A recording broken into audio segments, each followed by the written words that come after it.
கர்த்தருக்கு ஸ்தோத்திரம். காலை மன்னா. நீ தப்ப முடியாது. மனுஷனுக்கு செம்மையாய் தோன்றுகிற ஒரு வழியுண்டு.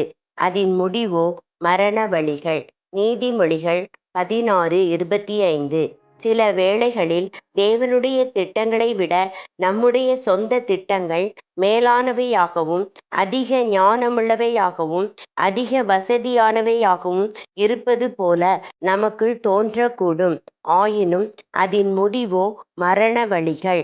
மேற்கூறப்பட்டுள்ள வசனத்தில் ஒரு வழி என ஒருமையில் துவங்கி வழிகள் என பன்மையில் முடிவுறுவதை கவனிக்கவும்.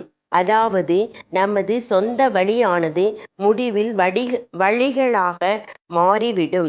பின்வாங்கும் இருதயமுள்ளவன் தன் வழிகளிலே திருப்தி அடைவான். நீதிமொழிகள் 14:14. நமது சுய சித்தம் நம்மை பல திசைகளில் நடத்தி முடிவில் மரணத்திற்கு வழிநடத்திவிடும். அப்போது நாம் தேவனுடைய பிரசன்னத்திற்கு அந்நியராகி விடுவோம். தேவன் யோனாவை நினிவேக்கு போகச் சொன்னார். அவனோ நினிவேக்கு செல்வதற்கு பதிலாக தர்ஷீஷுக்கு போக திட்டமிட்டான்.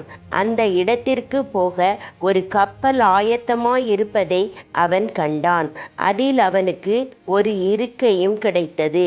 அந்த பயணச் சீட்டிற்கான கட்டணமும் கூட அவனிடம் இருந்தது. சில நேரத்திற்கு அவனது சொந்த திட்டம் அவனுக்கு அனுகூலமாக இருந்தது போல் தோன்றிற்று. இருப்பினும் அதிக தாமதமின்றியே ஒரு பெருங்காற்று அக்கப்பலின் மேல் மோதி அடித்தது. அவன் மரணத்தை சம்பவிக்கும் அளவிற்கு பிரச்சனைகளை எதிர்கொள்ள நேர்ந்தது. அருமையான தேவ பிள்ளையே, நீ உன் சொந்த திட்டங்களை உடையவனாயிருந்து தேவனுடைய திட்டத்தை விட்டு ஓடும் ஒரு யோனாவாய் இருக்கிறாயோ? சீக்கிரத்திலோ அல்லது தாமதமாகவோ ஒரு புயற்காற்று உன் மீது வீசும் என்பதை நினைவிற்கொள்வாயாக.